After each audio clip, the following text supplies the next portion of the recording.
Hello friends, I am professor Rakesh Aswani. Study tips channel में मैं आप सभी का स्वागत करता हूं। दोस्तों, आज का जो हम टॉपिक कवर करने जा रहे हैं उसका नाम है फंक्शंस ऑफ मार्केटिंग। ये मोस्ट इंपॉर्टेंट टॉपिक है जो बोर्ड एग्ज़ाम में या फाइनल एग्ज़ाम में कई बार पूछा गया है। इस टॉपिक को आप शुरुआत से लेकर अंत तक देखें। सिर्फ 10 मिनट 12 मिनट आपने निकालने हैं, आपका पूरे टॉपिक का रिवीजन हो जाएगा और ये स्कोरिंग टॉपिक है। तो जैसे कि आप स्क्रीन पे देख रहे हैं, पॉइंट नंबर 1 जो कि आपको स्क्रीन पे दिखाई दे रहा है, मार्केटिंग रिसर्च। अब रिसर्च का मतलब क्या होता है? रिसर्च का मतलब होता है डिटेल स्टडी। किसी भी चीज़ का जब हम डिटेल स्टडी करते हैं उसको हम बोलते हैं रिसर्च। तो मार्केटिंग रिसर्च क्या होता है कि मार्केट में क्या नई चीज़ें चल रही है, लोगों को क्या पसंद आ रहा है, कौन सी कंपनी ने कौन सा नया प्रोडक्ट इंट्रोड्यूस किया, उसका रेस्पॉन्स कैसा है। अकॉर्डिंगली हर कंपनी अपने प्रोडक्ट में क्या करती है, चेंजेस करती है। फॉर एग्जांपल, लेस कंपनी ने स्टार्टिंग में जब टोमेटो फ्लेवर लॉन्च किया वेफर्स का तो लोगों को वो पसंद आया। उसको देखा देखी बाकी कंपनीज ने भी टोमेटो फ्लेवर लॉन्च किया। पॉइंट नंबर 2 जो कि आप स्क्रीन पे देख सकते हैं, that is buying and assembling. Manufacture की बात करें, असेंबलिंग का मतलब होता है एक सेंट्रल प्लेस पे, एक जगह पे चीज़ों को इकट्ठा करना। तो बाइंग एंड असेंबलिंग क्या है? मैन्युफैक्चरर गुड्स को प्रोड्यूस करने से पहले सारी चीज़ों को एक जगह पे इकट्ठा करता है, असेंबल करता है। रॉ मटेरियल हो, मशीन्स हो, एक्सेट्रा एक्सेट्रा, ताकि उसे गुड्स प्रोड्यूस करने में आसानी हो, कॉस्ट डिसाइड करने में आसानी हो। तो इसके लिए सारी चीज़ों को एक साथ इकट्ठा करनी पड़ती है, that is buying and assembling. Point number 3 की अगर हम बात करें तो point number 3 is product developments. अब क्या होता है, एक ही तरह का प्रोडक्ट देख देख के पब्लिक बोर हो जाती है। तो यहाँ पे प्रोडक्ट को डेवलप करना बहुत ज़रूरी है। डेवलपमेंट का मतलब है अपग्रेड करना बहुत ज़रूरी है। And product development is a dash process, it's a continuous process. क्या होता है कि पब्लिक को हर बार कुछ ना कुछ नया चाहिए। बेस्ट एग्जांपल आप ले लीजिए, आज की तारीख में अगर आप एक्टिवा प्रोडक्ट की अगर हम बात करें तो एक्टिवा 15 साल 20 साल पुराना प्रोडक्ट है, लेकिन आज भी मार्केट में बिक रहा है क्योंकि बार बार उन्हें अपने प्रोडक्ट को क्या किया, अपग्रेड किया। Same is the case with the Pulsar. Bajaj Pulsar की अगर हम बात करें तो बार बार उन्होंने अपने प्रोडक्ट को क्या किया, अपग्रेड किया।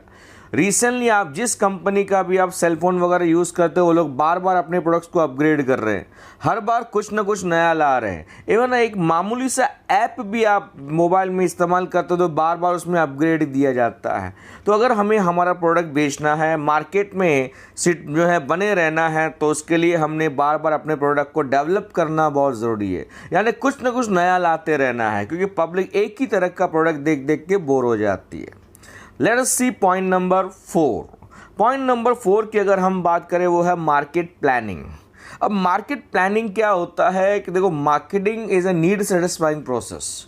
तो मार्केट में मैं मेरा पोजीशन कैसे बनाऊंगा, कैसे मैं मेरा प्रोडक्ट लोगों तक पहुंचाऊंगा, तो उसके लिए प्लानिंग की जाती है। और कहा जाता है planning is a road to success. अगर सक्सेस पाना है तो प्लानिंग का होना बहुत ज़रूरी है। इट इज़ अ ब्लूप्रिंट, आप कह सकते हैं। ब्लूप्रिंट आप समझते हैं, यानी प्रिंटर मतलब एक जो है पूरा एक नक्शा बनता है, एक प्लान बनता है कि मैं मेरी मंजिल को कैसे हासिल करूंगा। फॉर एग्जाम्पल, जियो जब मार्केट में इंट्रोड्यूस किया गया, उनका पूरा प्लानिंग था। उनको पहले ही पता था कि मार्केट में बहुत सारे फर्म्स हैं, तो कैसे कंपटीशन फेस करेंगे, हमें कुछ ऐसा करना पड़ेगा कि लोग अपना पुराना सिम निकाल के नया सिम इंट्रोड्यूस करें। तो किस तरह से उन्होंने फ्री में सिम कार्ड बांटे, कैसे 3 महीने का डेटा फ्री दिया, और ज़्यादा लोगों को अट्रैक्ट करने के लिए 3 महीने बोल के 3 महीना उन्होंने और एक्सटेंड किया, यानी 3 महीने की जगह 6 महीना डेटा फ्री किया। इस तरह आज उन्होंने मार्केट पे कब्जा किया। तो मार्केटिंग कोई आसान काम नहीं है, इसमें कई सारे फंक्शंस परफॉर्म करने पड़ते हैं। जिस तरह मोबाइल में कई फंक्शंस होते हैं, वैसे मार्केटिंग में we have to perform number of activities. चलिए आते हैं पॉइंट नंबर 5 पे, जो कि आप स्क्रीन पे देख रहे हैं, स्टैंडर्डाइजेशन एंड ग्रेडिंग। बहुत ही इंपॉर्टेंट पॉइंट है, इसके ऊपर एक एक मार्क का ऑब्जेक्टिव आता है। Standardisation is a mental process and grading is a physical process. 1 mark का ब्लैंक। पहले मैं ग्रेडिंग के बारे में बताता हूँ, फिर हम स्टैंडर्डाइजेशन के बारे में आएंगे, आपको समझने में आसानी होगी। तो ग्रेडिंग एक फिजिकल प्रोसेस है। फिजिकली हम गुड्स को अलग अलग कर रहे हैं। क्यों अलग अलग कर रहे हैं? साइज़ के हिसाब से, कलर के हिसाब से, क्वालिटी के हिसाब से। खेती बाड़ी वाले यानी एग्रीकल्चर प्रोडक्ट्स की हम बात कर रहे हैं।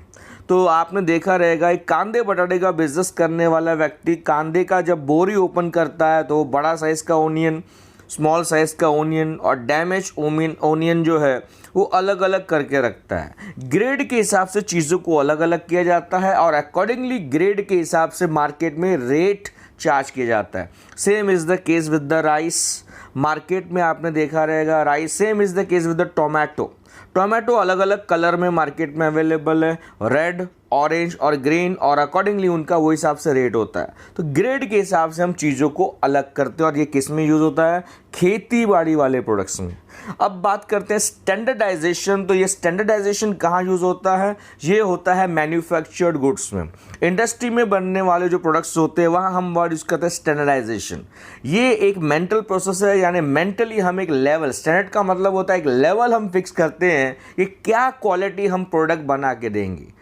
फॉर एग्जाम्पल एक एलईडी बल्ब हम ले लेते हैं, सेम वॉट का एलईडी बल्ब चाइना का बना हुआ हो और इंडिया का बना हुआ हो। अगर आप दोनों को कंपेयर करेंगे तो जो ब्रांडेड कंपनी है उसमें आपको सेम वॉट का बल्ब है, चाहे वो चाइना हो या ब्रांडेड हो, लेकिन ब्रांडेड में आपको अच्छी क्वालिटी मिलेगी, अच्छी वारंटी गारंटी, आपको रिप्लेसमेंट वारंटी आपको मिलेगी। तो ये चीज़ें वो लोग क्यों दे पाते हैं? क्योंकि वो लोग एक लेवल परफॉर्म करते हैं कि ये लेवल का क्वालिटी हमने प्रोडक्ट बना के देना है, इससे कम क्वालिटी नहीं देना है। That standardisation. यहाँ पे हम ISI वर्ड इस्तेमाल कर सकते हैं, सुना रहेगा आपने। आजकल ISO वर्ड इस्तेमाल किया जाता है, ये भी आपने सुना रहेगा। तो ISO की अगर हम बात करें तो इसके बारे में आप आगे चल के कमिंग लेक्चर्स में और ज़्यादा डिटेल में सुनने वाले हैं। तो मैन्युफैक्चर्ड गुड्स के लिए ISO वर्ड हम यूज़ करते हैं, और ग्रेडिंग के लिए अगर हम बात करें तो एगमार्क का कई बार हम इस्तेमाल करते हैं। चलिए आते हैं नेक्स्ट पॉइंट पे, दैट इज़ पॉइंट नंबर 6। क्या है point number 6? Packaging and labelling. Packaging क्या होता है? गुड्स को बॉटल्स में, कंटेनर में, बॉक्स में अच्छे से पैक किया जाता है।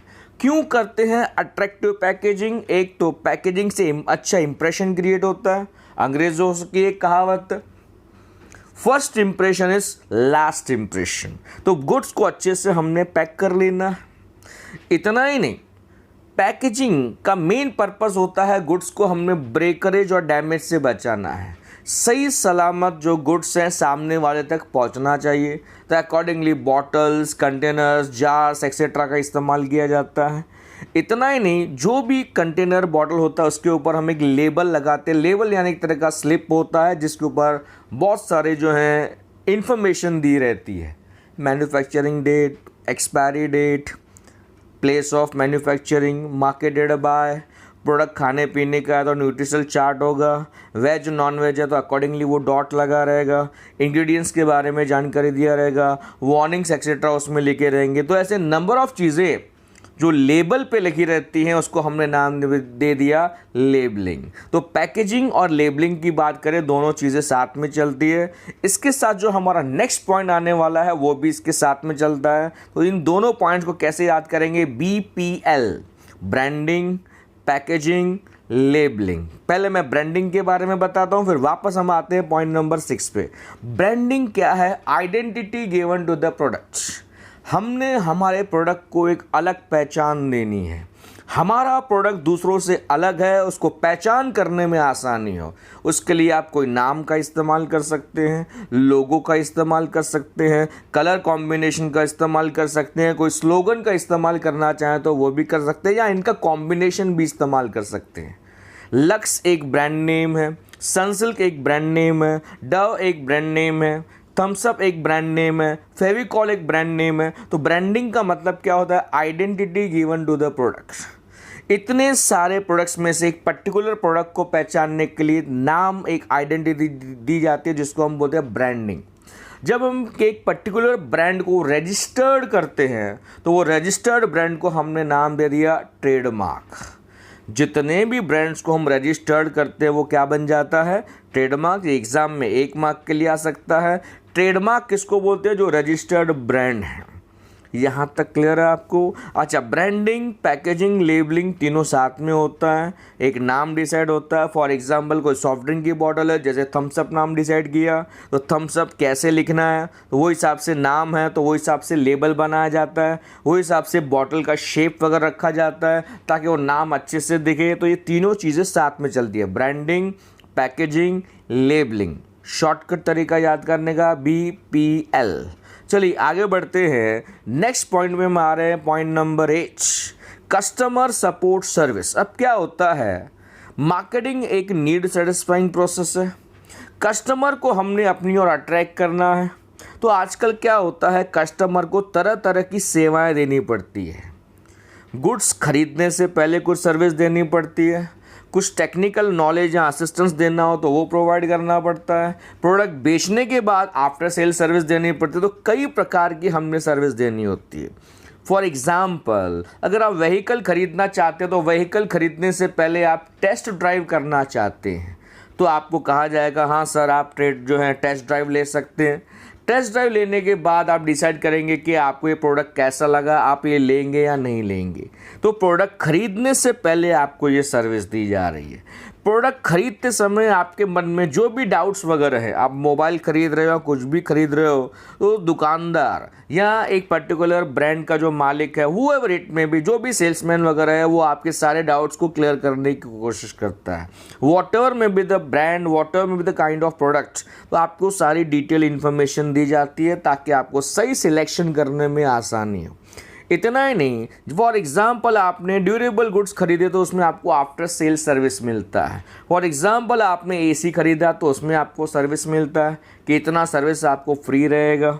या आपने व्हीकल खरीदा तो आपको 1 साल तक इतना सर्विस आपको फ्री रहेगा। आप सर्विस सेंटर में आके आप सर्विस ले सकते हो। हाँ, जो ऑयल एक्सेट्रा के आपके चार्जेस होंगे वो आपको देने पड़ेंगे, बाकी सर्विस फ्री रहेगा। तो इस तरह से कस्टमर को सर्विस देना पड़ता है ताकि हम उनको सेटिस्फाई कर सकें और वो खुद भी हमारे पास आते रहें और दूसरों को भी लाते रहें। चलिए आते हैं नेक्स्ट पॉइंट पे, that is point number 9, promotional channels. अब क्या होता है, हमें सेल बढ़ाना है। हर कंपनी चाहती है कि ज़्यादा से ज़्यादा मार्केट को वो कैप्चर करे। इसके लिए हम कई प्रकार के प्रमोशन के चैनल्स चलाते हैं। प्रमोशनल चैनल्स में क्या होता है, जैसे हम एडवर्टाइजिंग का, हम तरह तरह के टूल्स का इस्तेमाल करेंगे। फॉर एग्जाम्पल बड़े पैमाने पे ऐड की जाती है, इंडोर एडवर्टाइजिंग, आउटडोर एडवर्टाइजिंग, बराबर है। एडवर्टाइजिंग के अलावा सेल्स, पर्सनल सेलिंग की हम बात करें, यानी सेल्समैन और सेल्समैन 2 प्रकार के होते हैं। एक जब आप शॉपिंग करने जाते हैं वो दुकान पे अवेलेबल होते हैं, दूसरा जो आपके घर पे आते हैं और प्रोडक्ट के बारे में आपको इन्फॉर्मेशन प्रोवाइड करते हैं। तो पर्सनल सेलिंग के ज़रिए, एडवर्टाइजिंग के ज़रिए, सेल्स प्रमोशन के टेक्निक्स का भी हम इस्तेमाल करते हैं। यानी किसी भी प्रकार का ऑफ़र, कई बार आपको स्कीम्स दिए जाते हैं, 3 साबुन खरीदोगे तो चौथा वाला फ्री, बाय 1 गेट 1 का स्कीम दिया जाता है, या 50% ऑफ, या 33% ऑफ, या 25% ऑफ, इस तरह की स्कीम्स आपको दी जाती है। या 25% एक्स्ट्रा करके आपको दिया जाता है, या एक्सचेंज ऑफर आपके लिए लाया जाता है ताकि आप पुराना देके बाकी पैसा देके आप नया ले सकते हैं। EMI facility available, next time आओगे तो आपको और ज़्यादा डिस्काउंट मिलेगा। तो ये सारी चीज़ें होती है। मकसद एक ही है कि हमने हमारे सेल्स को बढ़ाना है, तो प्रमोशन के कई चैनल्स का इस्तेमाल किया जाता है। चलिए देखते हैं नेक्स्ट पॉइंट, पॉइंट नंबर 10, बहुत ही सिंपल है, डिस्ट्रीब्यूशन। डिस्ट्रीब्यूशन क्या है, प्रोड्यूसर का माल कंज्यूमर तक पहुंचाना है। प्रोड्यूसर का माल कंज्यूमर तक पहुंचाने के लिए we have to perform number of activities, transportation, warehousing, stock को संभालना, इन्वेंट्री कंट्रोल जिसे हम कहते हैं। तो ऐसे कई सारे एक्टिविटीज़ परफॉर्म करने पड़ते हैं ताकि सही सलामत गुड्स प्रोड्यूसर का हम कहाँ तक पहुँचाएं, कंज्यूमर तक।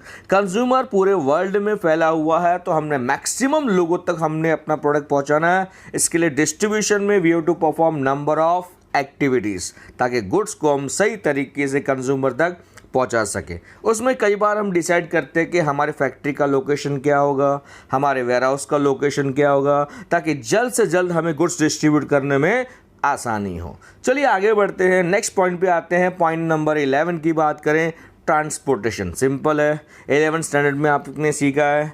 Transportation creates dash utility, 1 mark का ऑब्जेक्टिव है। सबसे पहले transport creates place utility. Transport removes the difficulty of place, यानी जो जोग्राफिकल डिस्टेंस है बिटवीन प्रोड्यूसर एंड कंज्यूमर, जो डिस्टेंस है उसको कम किया, प्लेस डिफिकल्टी को रिमूव किया किसने? Transportation. There are various modes of transport, road, rail, air, water, अभी तो पाइपलाइन ट्रांसपोर्ट का भी कहीं कहीं पे इस्तेमाल किया जाता है। तो कई प्रकार के कई मोड ऑफ ट्रांसपोर्ट है। तो transport removes the difficulty of place. आज हमें फ़र्क नहीं पड़ता कि प्रोडक्ट कहाँ बन रहा है, भले वो फॉरेन में बन रहा हो, वो हम तक पहुँच रहा है with the help of transport. तो प्लेस गैप जो है उसको किसने फिल किया? ट्रांसपोर्ट ने फिल किया। क्लियर है? चलिए आते हैं नेक्स्ट पॉइंट नंबर 12 की हम बात करें, वेयर हाउसिंग। वेयर हाउसिंग यानी गोदाम की हम बात करें। Warehousing creates dash utility, warehousing creates time utility. अब क्या होता है, ट्रांसपोर्ट और वेयर हाउसिंग में बच्चे हमेशा कंफ्यूज होते हैं। तो माय डियर फ्रेंड्स, आपको याद रखना है T for transport, T for time, दोनों साथ में नहीं आएंगे। Transport creates place utility, warehousing creates time utility. See there is a time gap. Warehousing की बात करें तो there is a time gap between production and consumption. आज ही माल बना आज ही बिकेगा ऐसा ज़रूरी नहीं है। फॉर एग्जाम्पल, कुछ गुड्स का production through out the year होता है, production through out the year होता है, लेकिन सेल किया जाता है एक पर्टिकुलर सीजन में। फॉर एग्जाम्पल रेनी सीजन, तो रेनी सीजन में रेनी वेयर्स को बेचा जाता है, अम्ब्रेला, रेनकोट्स एक्सेट्रा। तो क्या उस टाइम पे बैठ के बनाते हैं? नहीं, पूरा साल बैठ के लोग प्रोडक्शन करते हैं और गोदाम में सही सलामत गुड्स को रखते हैं, ताकि सही समय आने पे मार्केट में माल पहुंचाया जाता है, सही समय आने पे गोदाम के द्वार खोल दिए जाते हैं और मार्केट में वो प्रोडक्ट्स अवेलेबल होते हैं। अब एग्जांपल में चेंज करता हूँ, कुछ गुड्स का प्रोडक्शन सीजनल होता है but consumption through out the year होता है। प्रोडक्शन सीजनल होता है but consumption through out the year होता है। फॉर एग्जाम्पल फूड ग्रेन्स की बात करें तो पूरा साल अनाज वगैरह कहाँ पे रखा जाता है? गोदाम में रखा जाता है, डिमांड के हिसाब से सप्लाई किया जाता है। तो वेयर हाउसिंग की बात करें, ट्रांसपोर्टेशन की बात करें तो ये बैलेंस मेंटेन करते हैं बिटवीन डिमांड एंड सप्लाई, ताकि हम प्राइस लेवल को स्टेबल रख सकें। दाम बढ़ना भी नहीं चाहिए, घटना भी नहीं चाहिए। तो warehousing plays a very very important role. तो warehousing creates dash utility, warehousing creates time utility, it removes the difficulty of time. चलिए आते हैं लास्ट पॉइंट पे। पॉइंट नंबर 13 की हम बात करें, pricing of the product. What is price? Price किसे कहते हैं? Exchange value of product is known as price. Exchange value of product is known as price, यानी मार्केट से amount paid by customer in exchange of product, product के exchange में जो customer पैसा पे करता है उसको हम प्राइस कहते हैं। तो प्राइस किसी भी प्रोडक्ट का फिक्स करना आसान काम नहीं है और किसी भी प्रोडक्ट का सक्सेस और फेल्यूर डिपेंड करता है सही प्राइस के ऊपर। प्राइस अगर ज़्यादा रखेंगे तो लॉ ऑफ डिमांड कहता है प्राइस हाई रहेगा तो डिमांड कम होगा, डिमांड कम होगा तो फिर ज़्यादा माल बिकने वाला नहीं है। अगर प्राइस टू लो रखेंगे यानी बहुत कम रखेंगे तो फिर मैं जितना प्रॉफिट कमा सकता था बिजनेस पे उतना नहीं कमा पाऊंगा। तो प्राइस सोच समझ के फिक्स करनी चाहिए और सिचुएशन के हिसाब से, मार्केटिंग कंडीशंस के हिसाब से उसको हम कम ज़्यादा कर सकते हैं। और प्राइस फिक्स करते समय कई सारे फैक्टर्स होते हैं, जैसे कि हमारा कॉस्ट ऑफ प्रोडक्शन कितना है, हम प्रॉफिट मार्जिन कितना परसेंटेज रख रहे हैं, कॉम्पिटिटर का अगर सेम टाइप का प्रोडक्ट है तो उसका प्राइस कितना है, मार्केट में प्रोडक्ट का डिमांड क्या है। फॉर एग्जांपल सैनिटाइज़र, रिसेंटली अगर हम बात करें तो सैनिटाइज़र और मास्क की बात करें तो उसकी डिमांड बहुत ज़्यादा है। डिमांड ज़्यादा है तो इसके लिए उसका प्राइस फ़िलहाल क्या किया गया है? बढ़ा दिया गया है, क्योंकि पता है कि डिमांड बहुत ज़्यादा है, अगर हम थोड़ा महंगा भी बेचेंगे तो भी प्रोडक्ट बिकेगा। तो फ्रेंड्स ये 13 पॉइंट्स हैं, आप इसको आगे पीछे करके भी एग्जाम में लिख सकते हैं। दो चार लाइन में लिखना कोई बड़ी बात नहीं है। दोस्तों अगर आपको ये मेरा वीडियो अच्छा लगा है तो ज़रूर इसको चैनल को सब्सक्राइब करें, लोगों के साथ शेयर करें ताकि मैक्सिमम लोगों को ये बेनिफिट मिलता रहे। Thank you all for your love and support.